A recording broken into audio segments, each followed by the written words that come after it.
राजधानी दिल्ली में लगातार हो रही बरसात के बाद अब इस बारिश इसका सीधा असर फसलों पर पड़ रहा है। इस बारिश से कई सब्जियों की फसलें नष्ट हो रही हैं, तो कुछ फसलें लगातार बारिश होने के चलते लेट हो रही है। इस बरसात से किसान अब काफी नाराज नजर आ रहे हैं। आसमान से गिरती बारिश अब किसानों के लिए आफत की बारिश साबित हो रही है। दिल्ली में किसानों का बारिश के चलते भारी नुकसान उठाना पड़ रहा है। आसमान से गिरती बारिश किसानों के लिए आफत की बारिश बन गई है। लगातार बरसात के बाद खेतों के अंदर पानी भर गया है, जिससे काफी हरी सब्जियां खराब हो रही हैं। वहीं धान की फसलें भी नष्ट होती हुई नजर आ रही हैं। किसान सुबह सुबह अपने खेतों में पहुंचे और खेतों में जमा पानी को बाहर निकालने के लिए पहुंचे और खेतों से बरसात का पानी बाहर निकालते हुए नजर आए। किसानों का कहना है कि लगातार ये बरसात होती रहेगी तो उनकी तमाम फसलें नष्ट हो जाएंगी और उनको काफी भारी नुकसान उठाना पड़ेगा, जिसके चलते किसान अब काफी उदास नजर आ रहे हैं। ये वही किसान है जिन्होंने मानसून के आने के बाद खुशी जाहिर की थी, क्योंकि जब मानसून आया था तो इन्होंने धान की फसल लगाई थी और धान की फसल में पानी देने के चलते किसान परेशान हो रहे थे। मानसून में बरसात होने से पर्याप्त पानी किसानों को खेतों में लगी धान की फसलों को मिल गया था, जिससे उनकी फसल अच्छी और मजबूत होने लगी थी। लेकिन ये बारिश अब इन किसानों के लिए बड़ी मुसीबत बन गई है। दिल्ली में हो रही लगातार बारिश के चलते अब किसानों की तैयार की धान की फसल नष्ट हो रही है। इस बारिश से धान की फसल ही नहीं बल्कि अन्य कई फसलें नष्ट होते हुए नजर आ रही है, जैसे पालक, सरसों, अरम, मूली, तोरी, लौकी व टमाटर। अन्य हरी सब्जियां इस बरसात के पानी से प्रभावित हो रही है। कुछ खेतों में लगाई हुई फसलें नष्ट हो रही हैं, तो कुछ खेतों में फसल लगाने की तैयारी थी, बरसात के चलते हैं वे लेट हो रही है। आपको बता दें, इससे पूर्व 77 साल पहले सितंबर 1944 में सबसे ज्यादा 417 मिनी बारिश दर्ज की गई थी। दिल्ली में 4 महीनों में 1139 मिनी बारिश दर्ज की गई है, जो कि 46 साल में सबसे अधिक है। ये 1975 में हुई 1155 मिनी बारिश से थोड़ी कम है।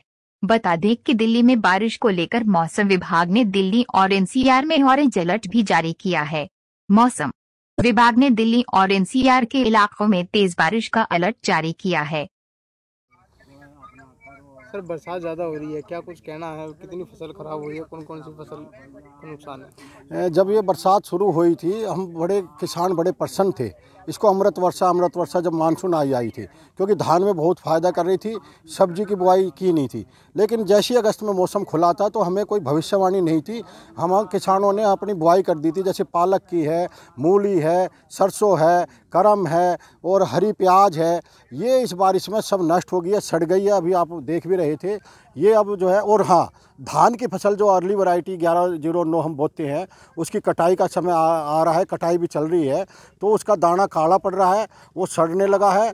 और जो पकाऊ जो है फसल आ रही है धान की, वो भी लेट रही है, तो काफ़ी नुकसान अब किसानों को है।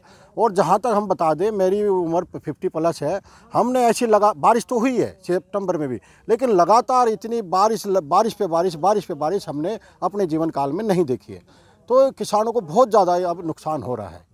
साग सब्जी भी लगातार खराब हो चुके हैं, लेकिन आने वाले समय 1-2 महीने बाद सब्जियां भी महंगी लगातार हो जाएंगी। ये आपने बड़ी अच्छी बात कही, क्योंकि इन दिनों में हमारे जो मैदानी इलाके हैं, यहाँ सब्जी नहीं होती है बरसात में, सब पहाड़ों से आता है। इसलिए दिल्ली शहर के या एनसीआर में जो सब्जी अब खाएंगे, इसका समझ लो 1 महीने और उन्हें महंगी सब्जी खानी पड़ेगी, क्योंकि हम मैदानी इलाके में 15 अगस्त के बाद बुआई जो करते थे, वो सब्जी उन्हें नहीं मिल पाएगी। और अभी देखो सितंबर आ गया, अभी बता रहे हैं 17-18 सितंबर तक बारिश होगी। ये बुआई के अभी भी चांस नहीं है, तो बुआई इस हिसाब से तो जाके सितंबर के एंड में होगी। तो 1.5 महीने सब्जी की महंगाई शुरू होने वाली है। इसमें किसी भी सरकार को दोषारोपण पब्लिक ना दे, क्योंकि ना इसमें दिल्ली गवर्नमेंट कुछ कर सकती है, ना सेंट्रल गवर्नमेंट कर सकती है। ये तो प्रभु इच्छा है। दिल्ली को छोड़ के अन्य राज्य में सरकार जो है मुआवजा भी दे देती है यदि कोई इस तरह के आपदा आते हैं, तो दिल्ली में? हाँ, हमारे यहाँ एक बार ये दिल्ली सरकार ने 2015 में एक बार मुआवजा दिया था, सिर्फ एक बार, इस बारिश में, और उसका भी कंट्रीब्यूशन किसानों को सही नहीं गया था, कागजों के आधार पर दे दिया था। खैर चलो, उसके बाद में कोई किसानों को किसी भी प्रकार का मुआवजा हम दिल्ली के किसानों को नहीं मिला है। उल्टा जो है हमारा जो है बिजली का बिल भी बहुत महंगा आता है। अब धान का जो है, मैं अगर बिल आप समय होता तो दिखाता कि 5 एकड़ की अगर कोई सिंचाई कर रहा है धान की तो 25-25, 30-30 हज़ार का बिल आ रहा है। 5 एकड़ अगर कोई बुआई धान की कर रहा है तो समझ लो 1 एकड़ की उसकी बिजली के बिल में चली जाती है। सहायता तो कोई किसी प्रकार की दिल्ली में किसानों को है ही नहीं।